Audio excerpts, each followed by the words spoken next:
Amigas y amigos, es un placer estar nuevamente con ustedes a través de la señal de UTV, el canal universitario de la cultura.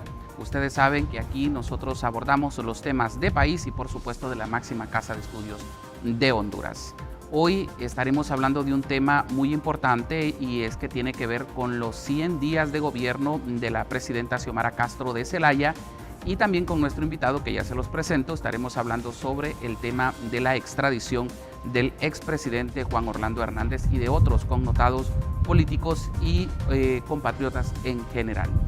Se trata de Eduardo Martel. Él es un joven político de nuestro país y también egresado de la Universidad Nacional Autónoma de Honduras, a quien pues vemos siempre pendiente en las redes sociales y en los medios de comunicación de los temas de Honduras. Eduardo, es un placer que esté con nosotros. Bienvenido a la Universidad Nacional Autónoma de Honduras y bienvenido a UTV.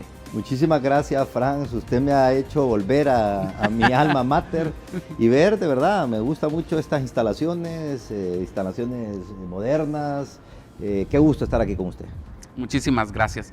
Entremos de lleno, Eduardo, y empecemos hablando sobre los primeros 100 días de gobierno de doña Xiomara Castro de Zelaya. Hemos visto críticas fuertes y también hemos visto por parte de un buen sector de la población que le han reconocido muchos de los avances que ha tenido el actual gobierno. Bueno, Franz, mire, en 100 días usted no puede valorar el éxito o fracaso de un gobierno. Lo que puede analizar es los simbolismos de la toma de decisiones, cuáles son las intenciones que vislumbran lo que están haciendo. Primero, yo diría hay que entender que son 12 años que gobernó el Partido Nacional y una transición de 12 años con todas las particularidades que tuvo este régimen no son sencillas. Es decir, las estructuras estaban muy entronizadas en las distintas instituciones y por lo tanto no es fácil ese proceso de cambio que debe de ser paulatino y cada vez más acelerado. En segundo lugar, que obviamente hay una oposición al gobierno y van a hacer los señalamientos que estime oportunos, eso es natural. Yo diría que ahorita estamos todavía en la etapa de efervescencia postelectoral del triunfo, es decir, mucho simbolismo. Cuando yo veo algunas sesiones en el Congreso Nacional en donde se señalan y se emiten epítetos, delincuentes, traidores y no sé qué, todavía eso es parte de esa etapa emotiva.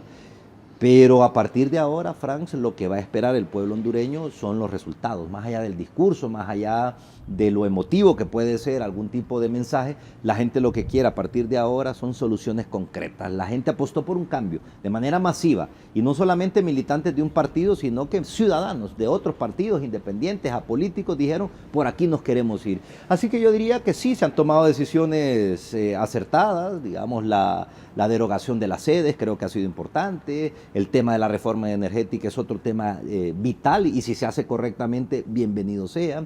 Hay algunas decisiones también encontradas, como la aprobación de la amnistía, que ha sido señalada como un acto de impunidad. Yo creo que fue quizás una medida precipitada. Reconozco que hay presos políticos, pero quizás el enfoque había que blindarlo para que no se mandara un mensaje equivocado. Pero más allá de eso, insisto, yo creo que Xiomara Castro ha demostrado que tiene buenas intenciones, pero las intenciones deben de ser plasmadas en los hechos.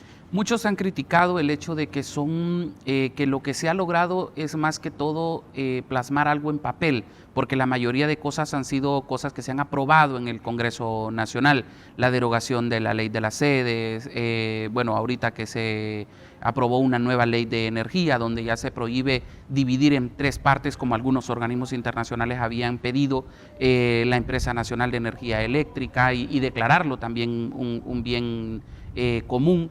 Y otras leyes que básicamente en eso sustenta el actual gobierno las cosas que se han hecho en estos primeros 100 días. Mire, un líder histórico chino, Deng Xiaoping, que fue el que inició lo que hoy es China, después de la etapa de Mao Zedong, tenía una frase: a mí no me importa que el gato sea blanco o negro, con tal de que case ratones. Es decir, lo que la gente quiere son resultados. El tema energético es un tema grave, es decir, y hay un esquema de corrupción profundo, no podemos negarlo. Cuando aquí se están pagando 18, 19 centavos kilowatt hora y en Costa Rica y en Guatemala se pagan 7, 8 centavos, evidentemente hay un esquema de corrupción profunda. Para poder desarrollar un país necesitamos energía de calidad y competitiva. Entonces yo creo que se ha plasmado en papel, ahora hay que llevarlo a la práctica. Segundo lugar, es muy importante lo que usted señala. está bien, hay que hacer reformas, y hay que hacer reformas jurídicas porque hay que desmontar un esquema de Estado autoritario, arbitrario que construyó el régimen del Partido Nacional. Pero eso tiene que desembocar forzosamente en resultados concretos que sienta el hondureño en su bolsillo, principalmente. Al final es un acceso a un nivel de vida mejor. Y yo le digo, ahí tiene varias tareas pendientes. Primero, una gran reforma fiscal. Es decir, hoy por hoy el esquema fiscal, los impuestos son una gran carga para el emprendedor hondureño, para el microempresario, para el pequeño empresario, para el mediano empresario. Tenemos que entrar en eso. Segundo, una profunda revolución educativa a propósito de que estamos en esta casa de estudio. Nosotros no podemos seguir con los sistemas educativos de hace 150, 200 años. Tenemos que modernizarnos, actualizarnos. Eso debería de estar ya siendo discutido. Y en tercer lugar, también una profunda reforma laboral. Se hablaba de la eliminación de la jornada por hora, está bien, pero con eso no resuelve el problema laboral en Honduras. Necesitamos ir mucho más allá. Así que sí, hay que desmontar jurídicamente el esquema y el régimen que gobernó, hay que construir las herramientas necesarias, pero el problema en Honduras, Frank, no ha sido de falta de leyes, ha sido la falta de aplicación. Y aquí termino con lo más importante, diría yo, que hay que hacer. Operadores de justicia. Mientras sigamos en nuestro país con los niveles de impunidad, de falta de castigo al corrupto, al delincuente, al que comete delito, no va a tener éxito nadie. Y ahí se viene ya la elección del fiscal general de la República. Y ahí se viene ya la elección de la próxima Corte Suprema de Justicia. Eso es lo más importante. Escuche bien lo que le digo. Esto es lo más importante para este gobierno y para los futuros gobiernos. ¿Por qué? Porque aquí 96% de los crímenes que se denuncian no son castigados. 96%, no lo dice Eduardo Martel, lo dijo un ex fiscal de la República, el señor abogado Luis Rubí. Entonces, para mí, eso debería de ser tema de agenda nacional. ¿Cómo garantizamos que los operadores de justicia estén en manos de personas correctas? ¿Usted está de acuerdo en un juicio político a la actual Corte Suprema de Justicia y al fiscal general? Volvemos a los simbolismos. Sí, hay que mandar un mensaje. Yo hubiese interpelado hace 2 meses ya a estos funcionarios y hubiese iniciado un proceso de juicio político. No dan los números, no importa. Evidencia de qué lado está cada quien. Vote usted, Franz Rivera, si es diputado, voto yo si soy diputado y digo, estoy a favor de la destitución por esto y esto, no por un tema político partidario, no porque es del otro partido, no. Porque no han hecho los deberes, porque no han cumplido con el mandato constitucional. Entonces, yo sí lo llevo al Congreso. Usted no solo va a llevar al Congreso lo que pueda ganar o lo que condicione una votación. No, vaya. Y que el pueblo hondureño, que cada vez es más crítico, y eso sí tenemos que destacarlo, Franz, hablábamos extracámaras del proceso de cambio en Honduras desde el golpe de Estado y también la incorporación de las redes sociales. El pueblo hondureño es más crítico.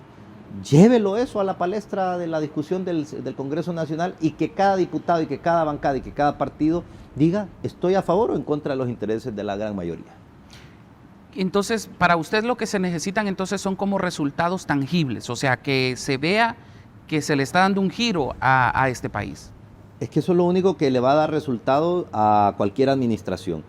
La tolerancia cada vez es más corta en nuestro país, es cada vez más reducida. Le voy a poner un ejemplo. Mi amigo Jorge Cálix, yo le tengo un gran aprecio a Jorge Cálix, pero Jorge Cálix pasó de ser un potencial candidato presidencial, probablemente uno de los 2, 3 liderazgos con más simpatía dentro del Libre, a ser el más rechazado dentro de su propia militancia, por una decisión. Entonces, la gente sí puede sentir simpatía por usted como político, pero si usted está en el gobierno, le exigen resultados tangibles. Y aquí le agrego algo más al tema de operadores de justicia que se me había olvidado. La revisión del Código Penal de la corrupción e impunidad que se aprobó. Eso tiene que ser, es decir, usted tiene que tener un instrumento jurídico que sea sólido, no que sea a favor de la corrupción e impunidad. Entonces, no es fácil y hay que entenderlo. Las fuerzas de poder corruptas en nuestro país, económicas, políticas, sociales, ciudadanas, civiles, empresariales, son muy fuertes. Pero tenemos que ir en esa dirección y el pueblo está dispuesto a apoyar.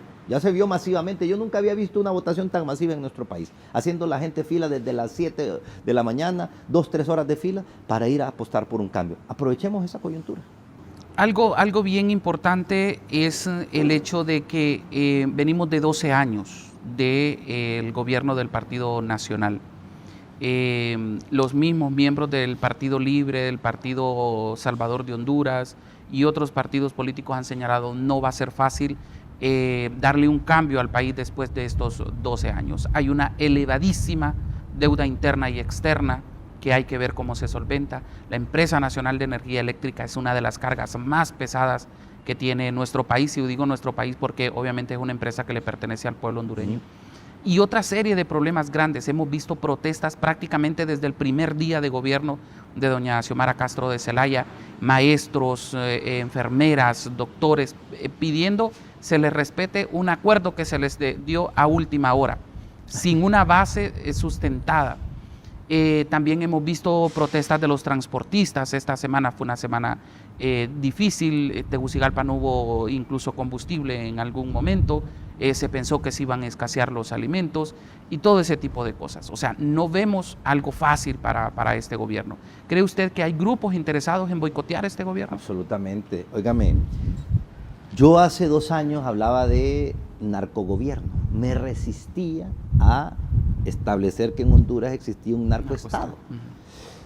Con el tiempo me fui dando cuenta, y con todo lo que hemos visto del Tigre Bonilla, de Juan Hernández Alvarado, de Juan Orlando, efectivamente este país fue hecho prisionero del crimen organizado. Bandas de narcotraficantes, bandas del crimen organizado, bandas dedicadas a la corrupción y saqueo de las instituciones públicas. Ahí están. Es decir, ganó un partido político, asumió Xiomara, asumieron unos ministros, pero hay 60,000, 80,000 funcionarios públicos. De una u otra manera, y no es por desacreditar, penetró la policía, penetró el ejército, penetró el Congreso, penetró el Poder Judicial, todas las instancias.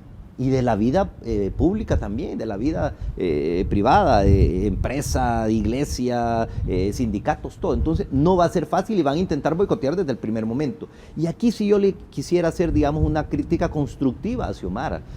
No solo va a poder cambiar el país con la gente de Libre, necesita a los distintos sectores que queremos el cambio. Y en eso me hubiese gustado ver una mayor integración de los distintos sectores en el gabinete de gobierno, es decir, ver gente de otras orientaciones políticas y también de otros sectores, del sector privado, del sector social, porque todos tenemos que involucrarnos en empujar la carreta en la misma dirección. Y además le voy a decir algo, hay algo que se llama bono democrático, que es el apoyo que usted tiene después de las elecciones. Ese se va reduciendo rápidamente, sí. Es decir, si usted no resuelve, se le va agotando ese bono democrático y después, sin el apoyo popular, es muy difícil.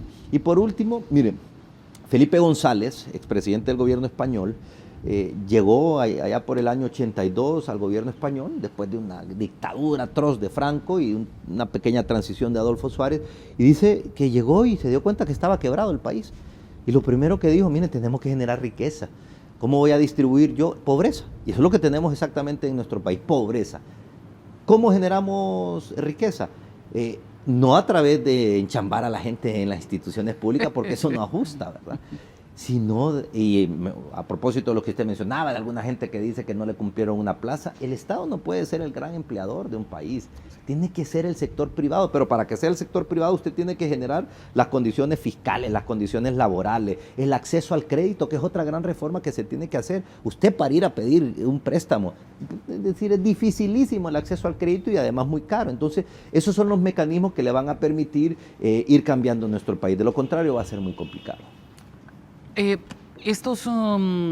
¿Cree usted que la gente que ha estado protestando debe darle un compás de espera al gobierno? Hay dos tipos de protestas. Una, digamos, lo de los que aspiran a ser empleados públicos, y en esto hay que hacer un balance muy objetivo. El gobierno no puede ser ni obeso ni raquítico, debe ser un gobierno en forma, y eso tiene que ser una valoración que hagan las autoridades.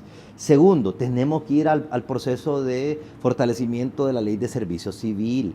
Olvidémonos de ese esquema de que gana un partido, todos a la calle, y gana el otro, y otra vez todos a la calle. Eso no redunda más que en pobreza y subdesarrollo. Necesitamos establecer una burocracia estable, cualificada y que sea idónea. Ese tipo de protesta tiene que ser bajo ese esquema, el manejo. Y el otro esquema, el de las demandas sociales, hay que ver, porque volvemos al mismo caso. Algunas pueden ser malintencionadas y otras no, ¿verdad? Hay que hacer una valoración. Salieron los transportistas a protestar. Yo le diría, no hay transporte público en Honduras. En Honduras no hay transporte público. Servicio que dan los privados, pero de muy baja calidad y alto costo. Entonces, está bien que se proteste. Yo soy el primero que exijo a los ciudadanos y a mis alumnos, exijan sus derechos, peleen, protesten cuando no consideren que algo es justo, pero obviamente deben de ser en el contexto de buena intención de desarrollo de nuestro país. También hemos visto, mire, a mí me llamaba mucho la atención y al mismo tiempo me preocupaba por el hecho de que este pueblo de verdad puso mucha confianza en las nuevas autoridades. Y le voy a hablar del tema municipal. En San Pedro Sula me dio mucho pesar ver la situación que tiene el alcalde con el vicealcalde, el despido de 4 gerentes, eso bueno, hizo que el vicealcalde saliera diciendo de que el alcalde tiene problemas psicológicos, que no puede tomar decisiones y ese tipo de cosas. Me llama mucho la atención ese tema. Segundo, me llama mucho la atención también que grupos del Partido Libertad y Refundación se tomen hospitales exigiendo una plaza. Ya usted mencionaba algo relacionado a eso. Incluso vimos peleas, por ejemplo, en el Hospital del Sur, que a mi parecer no es correcto por el hecho de que es un centro hospitalario. Debemos de respetar porque ahí lo que van son pacientes, gente enferma, con alguna dolencia. Vimos también problemas en el Hospital del Tórax, en el Hospital Escuela, tomados estos edificios. ¿Qué opinión le merece eso a usted? No, primero que somos un país con una cultura política bien particular, ¿no? Es decir, yo diría que muy cercana a la anarquía. Es decir, somos un país donde la ley no se respeta. Aquí nadie respeta a la policía, aquí nadie respeta al maestro, aquí nadie respeta a los abuelos, aquí nadie respeta... Es decir, hay un irrespeto a la autoridad. Entonces, ¿eso cómo se va resolviendo? Estado de Derecho, imperio de la ley. Vuelvo a caer en el tema de los operadores de justicia. Mientras no haya un poder judicial fuerte, un ministerio público fuerte que aplique sanciones, pues la gente va a decir aquí hagamos lo que querramos, pero es la anarquía. Segundo, que tenemos una clase política en los distintos partidos esclerótica y anacrónica. ¿A qué me refiero? Siguen pensando que vivimos hace 50 años en el que vení, levantar la bandera y te voy a dar chamba. No, señores, nosotros no podemos funcionar un Estado de esa manera. Necesitamos cambiar la mentalidad y entender que el Estado no va a resolver los problemas por andar en una manifestación política, en una concentración política. No, lo que yo quiero es que me resuelvan los problemas de mi accionar y en mi diario vivir. Tercero, cuando gana un partido político, estas estructuras de base aspiran a tener una plaza. No va a haber espacio para eso. No va a haber espacio. Es decir, es impensable pensar que el Partido Libre va a poder ubicar a todos sus militantes en el gobierno. Entonces, tarde o temprano va a haber un quiebre. Es decir, va a haber un quiebre entre estas estructuras y los que hoy son ministros, los que hoy están gobernando. Pero debemos de tener un pensamiento mucho más elevado y mucho más... Hay que pensar no solamente en la militancia política, sino en el todo que son los ciudadanos. Hay 700 hondureños que aproximadamente migran al día en nuestro país. Y en eso tenemos que estar pensando. Tenemos que estar pensando en esos menores de 5 años que están sufriendo de desnutrición y que prácticamente si no se resuelve ese problema, ese ser humano ya pierde su capacidad de desenvolvimiento pleno. Así que normal, digamos, esta situación de exigencia lamentable. Y un poco al principio mencionaba la situación de lo de San Pedro Sula y todo. Mire, falta madurez política en nuestro país. De los gobernantes, digo, tiene que ser muy tolerante, tiene que ser muy abierto, tiene que ser muy paciente, tiene que entender que la cabeza es la que debe de llamar a la calma y que cuando se dan estas situaciones, sobre todo en la ciudad industrial del país, la ciudad más importante como lo es San Pedro Sula, que esperan a que vuelva a tener aquel empuje que tuvo en los 80, en los 90 y ve esta situación, así no funciona. Una institución confrontada entre sus máximas autoridades no va a avanzar. Lo mismo aquí en Tegucigalpa, es decir, y con Mayagüela, la gente quiere la solución de los problemas y todavía no ve tan claro ese panorama.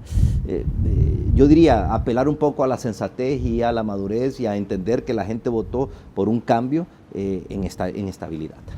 Ahora bien, enfoquémonos ya en el tema de la extradición o de extradiciones, porque han sido varias las que se han llevado a cabo. Sin embargo, 2 nos han llamado mucho la atención. Una de ellas, pues obviamente la del presidente o expresidente Juan Orlando Hernández Alvarado y la del Tigre Bonilla.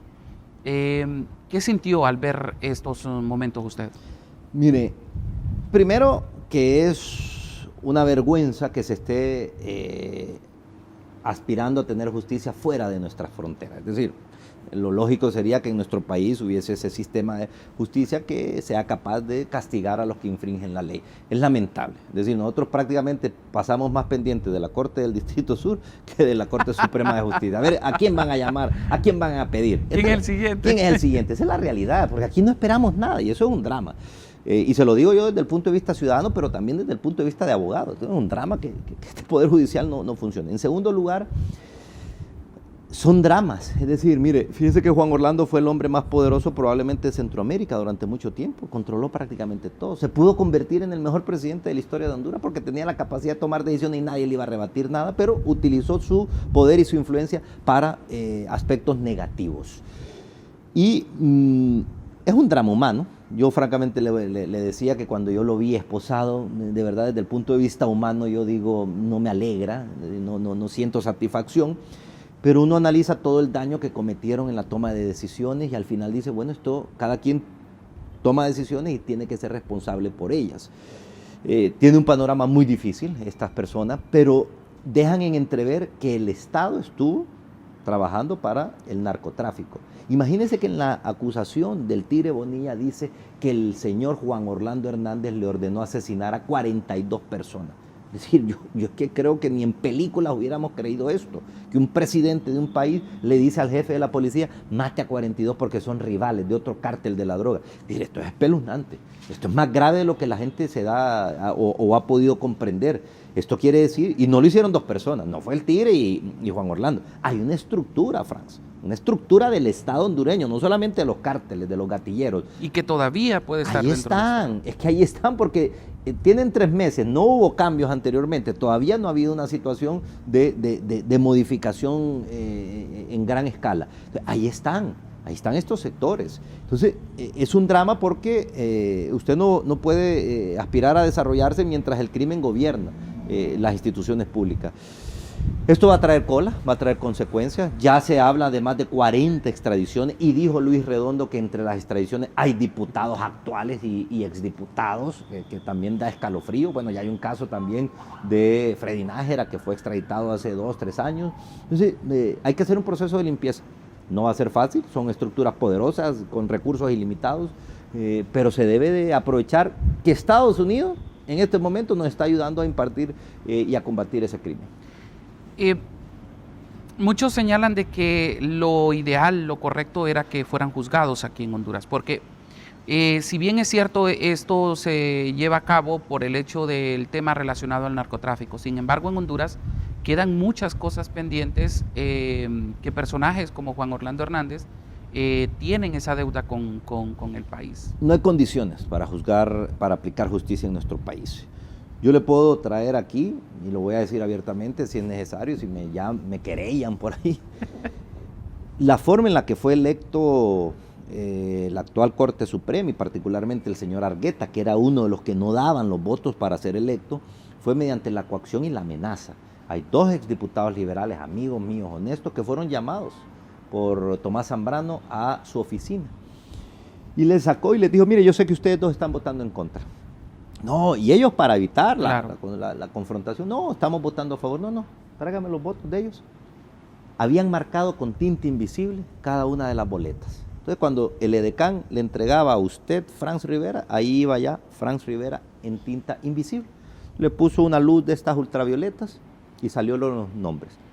Ese nivel en el Congreso Nacional. Es decir, prácticamente mafia, prácticamente ya el crimen organizado, prácticamente la camorra, en los sistemas de elección en el Congreso, en la camorra. Entonces, cuando llegan bajo estas premisas, están condicionados. Argueta está condicionado, Chinchilla está condicionado. Chinchilla es de los exmagistrados que votó a favor de la violación de la Constitución y aprobar la reelección ilegal a nivel presidencial. De ciudades modelo también. Y las ciudades modelos también. Entonces, están comprometidos, no son dueños de sus acciones, no hay condiciones para que se ejerza esa justicia. Entonces, dicho esto, hay que iniciar este proceso. Tenemos una oportunidad de oro el próximo año para elegir a los sustitutos de estas autoridades, pero tampoco veo un debate tan intenso en esa dirección. Es decir, veo más en lo que le decía, en la laraca, ¿no? En los señalamientos, delincuente, roba gallina, saltamuros. Sí, está bien, eso es entretenido, genera algún tipo de gracia, pero no resuelve los problemas. Ese debería de ser el tema principal en estos momentos, cómo garantizar operadores de justicia eficaces. Y de estos diputados que señala el presidente Redondo, ¿usted cree que van a ser llevados en esta temporada? Digo, en esta temporada porque son 4 años en los que van a estar en el Congreso. Absolutamente, porque ya están las solicitudes. Cuando habla Luis Redondo es que el ministro de Seguridad le ha entregado el listado oficial y lo tiene él en su poder. Son 40 y tantas, 41 solicitudes de extradición. Es decir, ya Estados Unidos emitió la solicitud de extradición. Ya están. A mí también me genera un poco de suspicacia y sospecha por qué no se han ido acelerando. Bueno, habrá algún protocolo. Porque el presidente de la Corte dijo de que estaba era cero mora, que no había ninguna. Bueno, entonces, ahí hay una contradicción. ¿Por qué el ministro de Seguridad asevera y lo ratifica Luis Redondo que hay 41 solicitudes de extradición? Bueno, lo dijo Maribel Espinosa, lo dijo el diputado Barrios de San Pedro Sula. Nosotros la vimos, dice, y ahí están. ¿Y por qué el presidente de la Corte dice que están en cero mora? Entonces, ahí hay que, digamos, identificar qué es lo que está sucediendo. Pero eso, insisto, va a generar un cisma político, cisma institucional, pero es saludable. Es decir, a mí no me preocupa. Es decir, si se llevan a 100, que se lleven a 100. Es decir, necesitamos ese auxilio de Estados Unidos en este momento. Y yo le digo algo, otro tema que se tendrá que discutir ya en los próximos meses es una profunda reforma electoral. ¿Cómo es posible que estos candidatos, que muchas veces van de diputados, de alcaldes o hasta de presidentes, estén vinculados a estas mafias?